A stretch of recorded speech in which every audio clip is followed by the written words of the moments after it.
Bulldozer চালিয়ে hawker উচ্ছেদ হলেও ফুটপাত দখল করে থাকা তৃণমূলের শ্রমিক সংগঠনের অফিস ভাঙল না বর্ধমান পুরসভা। বিষয়টি নিয়ে ক্ষোভে ফেটে পড়েছেন হকাররা। দোকান ভাঙায় পুরসভার চেয়ারম্যানকে ঘিরে বিক্ষোভ দেখিয়েছেন হকাররা। দোকান সরিয়ে নেবার জন্য 1 মাসের নোটিশ দিয়েছিল প্রশাসন। তা পেরোতেই বৃহস্পতিবার অভিযান শুরু করে পুরসভা। অভিযানের সময় ছিলেন পুরসভার চেয়ারম্যান পরেশ সরকার, সদর মহকুমা শাসক তীর্থঙ্কর বিশ্বাস সহ পুলিশ ও পুরসভার আধিকারিকরা।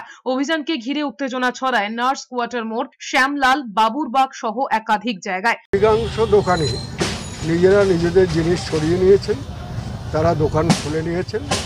আমাদের খুব বেশি একটা ভাঙাচোরা কিছু করতে হয়নি। মানে আইএনটিটিউসির বা পার্টির এই কথাটা এখন আর আমরা এখানে এইভাবে আমরা বলতে চাই না। অন্যদিকে মুকুন্দপুরে জলাভূমির ওপর বেআইনি বহুতল ভাঙল প্রশাসন। জলাভূমি ভরাট করে কিভাবে প্রশাসনের নজর এড়িয়ে বেআইনি বহুতল তৈরি হচ্ছিল তা নিয়ে প্রশ্ন উঠেছে। আদালতের নির্দেশে বৃহস্পতিবার সোনারপুরের বিডিও, নরেন্দ্রপুর থানার আইসি সহ বিশাল পুলিশ বাহিনীর উপস্থিতিতে নির্মীয়মান বহুতলটি বুলডোজার দিয়ে গুড়িয়ে দেওয়া হয়। জায়গাটা যার তিনি হাইকোর্টে কেস করেছিলেন যে ওনার জায়গায় কেউ অবৈধভাবে একটা বাড়ি বানিয়ে দিয়েছে।